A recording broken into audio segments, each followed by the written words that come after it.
Breaking news చూస్తున్నాం. పశ్చిమ గోదావరి జిల్లా ఉండి నియోజకవర్గంలో సిట్టింగ్ ఎమ్మెల్యే రామరాజుకే ఉండి టికెట్ ఇవ్వాలని, లేకపోతే ప్రాణ త్యాగాలకైనా సిద్ధమని కార్యకర్తలు హెచ్చరిస్తున్నారు. ఈ క్రమంలో పార్టీ కార్యాలయం నుండి నల్ల జెండాలతో భారీ ర్యాలీ నిర్వహించారు. రామరాజుకి టికెట్ ఇవ్వకపోతే రాజీనామాలు చేస్తామని సుమారు 400 మంది కార్యకర్తలు సిద్ధమయ్యారు. ఈ నేపథ్యంలో చంద్రబాబుని కలిసి కార్యాచరణ రూపొందిస్తానని సిట్టింగ్ ఎమ్మెల్యే మంతెన రామరాజు తెలిపారు.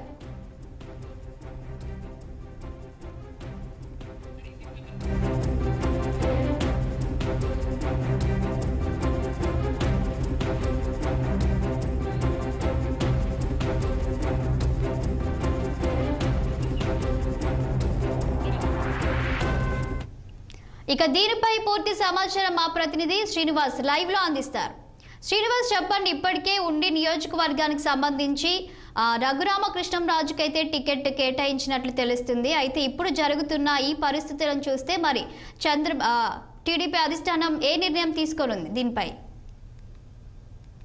శాలిని, ఇప్పుడు ఏదైతే ఆంధ్రప్రదేశ్ రాష్ట్రంలో నియోజకవర్గాలన్నీ ఒకవైపు అయితే ఉండి నియోజకవర్గం వైపే రాష్ట్ర ప్రజలందరూ కూడా ఎదురు చూస్తున్న పరిస్థితి. ఏదైతే తెలుగుదేశం పార్టీకి కంచుకోటగా ఉన్న ఉండి నియోజకవర్గం ఒక్కసారిగా బగ్గుమందంటే, ఇక్కడ ఏదైతే కంచుకోటగా ఉన్న ఉండి నియోజకవర్గం కుమ్ములట్ల మాదిరిగా తయారైంది. అంటే ఇప్పటికే ఉండి టికెట్ ఏదైతే గతంలో ఎమ్మెల్యేగా 2 సార్లు సిట్టింగ్ ఎమ్మెల్యేగా ఉన్న కలావుపూడి శివని ఎంపీ సీటు కేటాయించడం, అలాగే రఘురామకృష్ణరాజుపై ఎంపీ సీటు తక్కువ మెజార్టీతో ఓడిపోయిన నేపథ్యంలో మళ్ళీ సిట్టింగ్ ఎమ్మెల్యే రామరాజుకే కేటాయించడం, ఏదైతే ఫస్ట్ లిస్ట్ లోనే అతని పేరు ప్రకటించడం కూడా జరిగింది. అదే నేపథ్యంలో ఏదైతే స్వతంత్ర అభ్యర్థిగా కలవపూడి శివ ఇప్పటికే స్వతంత్ర అభ్యర్థి, రెబల్ అభ్యర్థిగా కూడా ప్రచారంలో జోరుగా ముందుకు సాగుతున్నారు. తరుణంలో మళ్ళీ తెరపైకి ఏదైతే బీజేపీ నర్సాపురం బీజేపీ సీటు ఏదైతే రఘురామకృష్ణరాజుకు కేటాయిస్తారని అన్నప్పటికీ కూడా అతనికి ఆ సీటు దక్కకపోవడంతో భూపతిరాజు శ్రీనివాస్ వర్మ కేటాయించడంతో మళ్ళీ ఇక్కడ ఉండి నియోజకవర్గంలో ఏదైతే తెలుగు తమ్ముళ్ళు బొగ్గుమని సెగలైతే పుట్టించాయి. మళ్ళీ అదే సీటు ఎమ్మెల్యే సీటు కృష్ణరాజు కేటాయిస్తాం, రామరాజుని తగ్గిపోమని ఏదైతే అధిష్టానం చెప్పడంతో చంద్రబాబు చెప్పారు. దాంతో తెలుగు తమ్ముళ్ళందరూ కూడా కొన్ని నిరసనలు, అలాగే నల్ల బ్యాడ్జీలతోటి నిరసనలు తెలియజేయడం, ప్రాణ త్యాగాలకైనా సరే సిద్ధమంటూ కూడా పెద్ద ఎత్తున అయితే అలజడి రేగిన పరిస్థితి అయితే చూసాం. నిన్న కూడా ఏదైతే జిల్లా అధ్యక్షురాలు తోట సీతారామలక్ష్మి ఇంటిని కూడా ముట్టడించి కంపల్సరీ రామరాజుకి కేటాయించాలి, లేదంటే ఇప్పటికే మేము 400 వరకు మాత్రం రాజీనామాలు కూడా చేసే సిద్ధంగా ఉన్నాం కార్యకర్తలందరూ కూడా అని చెప్పేసి పెద్ద ఎత్తున అయితే సెగలు పుట్టించిన నేపథ్యం. ఏదైనప్పటికైనా ఇక్కడ టీడీపీలో కుమ్ములట అయితే మాత్రం పెద్దగా ముదిరిందని చెప్పుకోవచ్చు. దీనికి తెరదింపే ప్రయత్నం కూడా చేయమని చెప్పేసి అధిష్టానాన్ని ఇప్పటికే ముఖ్య నాయకులందరూ కోరడం జరిగింది.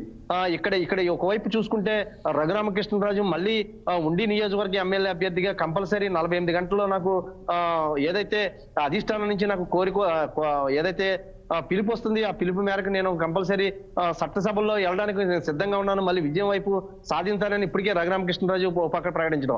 అంటే సోషల్ మీడియా వల్ల ఇది అంతా జరుగుతుందని చెప్పేసి పెద్ద ఎత్తున అయితే కార్యకర్తలు ఇప్పటికే నిరసన చేపట్టిన, రామరాజుకి సీటు కేటాయించకపోతే కంపల్సరీ రాజీనామాల పర్వం కొనసాగుతుందంటూ కూడా తెలుగు తమ్ముళ్ళు అయితే పెద్ద ఎత్తున అయితే మాత్రం తారాజువ స్థాయి పైకి లేగుస్తున్న ఊవెత్తున లేగుస్తున్న పరిస్థితి అయితే ఉంది. ఏదైనప్పటికైనా ఈ రోజు ఉదయాన్నే రామరాజు అయితే మాత్రం చంద్రబాబు నాయుడు నివాసానికి బయలుదేరినట్టుగా కూడా సమాచారం ఉంది. ఉదయాన్నే ఇక్కడి నుంచి బయలుదేరి ఏదో తాడాపోడే తెలుసుకుని వస్తాను, లేకపోతే నేను నా కార్యాచరణ నేను రూపొందిస్తాను, ఏదైతే కార్యకర్తల అభిష్టాల మేరకే నేను మొత్తం పూర్తిగా వాళ్ళ కోరిక మేరకే నేను ఏదైనా కొనసాగుతానని ఇప్పటికే పిలుపునివ్వడం. అంటే ఇక్కడ చూస్తుంటే ఉండి నియోజకవర్గం రాష్ట్ర ప్రజలందరూ చూస్తున్నారు. ఈ రోజు ఏదో ఒకటి తాడాపోడే తెలుస్తుంది, కంపల్సరీ ఉండి నియోజకవర్గం సీటు ఎవరికి దక్కనుందన్న నేపథ్యంలో కూడా పెద్ద ఎత్తున అయితే ప్రజలందరూ వేచి చూస్తున్న పరిస్థితి. కంపల్సరీ రఘురామకృష్ణరాజుకి అయితే కన్ఫర్మ్ అయిపోయిందని ఇప్పటికే సోషల్ మీడియా కానివ్వండి, వార్తల్లో కానివ్వండి ఇప్పటికే మొత్తం అంతా వెల్లడించిన పరిస్థితి. కానీ కంపల్సరీ సాయంత్రం కల్లా రఘురామకృష్ణరాజు తెర మీదకి ఉండి ఎమ్మెల్యే అభ్యర్థిగా కూడా ప్రకటిస్తానని వేచి చూస్తున్న పరిస్థితి కూడా కనబడుతుంది. కానీ శివరామరాజు మాత్రం నేను కంపల్సరీ ఏదైతే చంద్రబాబు నాయుడు దగ్గరికి వెళ్ళి తెలుసుకుని వస్తానని ఉదయాన్నే హైదరాబాద్ బయలుదేరడం, తర్వాత ఆయన మధ్యాహ్నానికి సాయంత్రానికి ఏదో క్లారిటీ వచ్చే పరిస్థితి అయితే ఉంది. కానీ ఇదంతా కూడా ఒక పక్క నాటకమే, కార్యకర్తలను బుజ్జగించడానికి ఒక పక్క ప్రయత్నం జరుగుతుంది. ఇదంతా చేయకపోతే ఉనికి కోల్పోతానని చెప్పేసి మరో వర్గం చెప్పడం.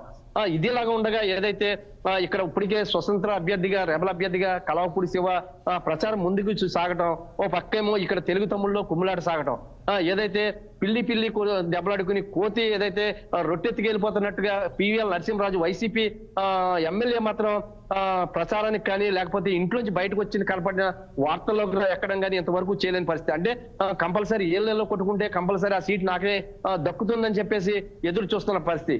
ఇప్పటికే ఏదైతే పివిఎల్ నరసింహరావు వైసీపీ ఎమ్మెల్యే అభ్యర్థిగా పోటీ బరిలో ఉన్నప్పటికీ కూడా నియోజకవర్గంలో ఇంతవరకు కూడా అతను ఉనికి మాత్రం కనపడిన పరిస్థితి నెలకొందని చెప్పేసి చెప్పుకోవచ్చు. కానీ ఏదైనప్పటికైనా కూడా తొందరగా క్లారిటీ తీసుకొచ్చి దీన్ని ముగింపు పలకపోతే మాత్రం పార్టీకి తీవ్ర నష్టం వాటిల్లుతుందని ఇప్పటికే కార్యకర్తలు కానివ్వండి, లేదా తెలుగు తమ్ముళ్ళు ఏదైతే అభిమానులు కానివ్వండి, ఇప్పటికే మాత్రం ఏదైతే ఒక అల్టిమేటం జారీ చేయడం అయితే మాత్రం జరిగింది. కానీ ఏదైనప్పటికైనా ఉండి నియోజకవర్గం అయితే మాత్రం రాష్ట్ర ప్రజలందరూ కూడా ఎదురు చూస్తున్నారు ఏం జరుగుతుందో. అంటే మొన్నటిదాకా నరసాపురాన్ని కొద్దిగా ఇబ్బందులు కలిగినప్పటికీ కూడా నరసాపురాన్ని అంతా కూడా సెట్ చేసి మళ్ళీ అందరినీ కూడా సయోధ్య కుదిర్చిన నేపథ్యంలో మళ్ళీ ఉండి నియోజకవర్గం ఈ తారాస్థాయికి ఏదైతే గొడవలు చేరుకోవడం, కానీ ఏదైతే టీడీపీలోనే ఈ ముసలు మొదలవడం పెద్ద చెప్పుకోదగ్గ విషయంగా జరుగుతుంది. కానీ ఈ రోజు మాత్రం దీనికి కంపల్సరీ తెర దింపకపోతే, ముగింపు పలకపోతే మాత్రం పార్టీ తీవ్రంగా నష్టపోయే అవకాశాలు ఎక్కువగా ఉన్నాయని మాత్రం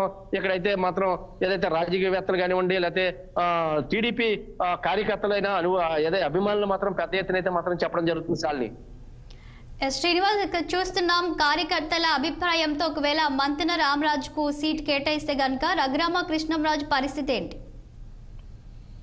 ఇప్పటికి అదే కాకపోతే ఆ క్వశ్చన్ కూడా మన 60 ద్వారా రఘురామకృష్ణరాజు కూడా అడగండి అని కంపల్సరీ నాకు సీటు ఇస్తారని నేను చట్టసభల్లోకి ముందుకు సాగుతాను.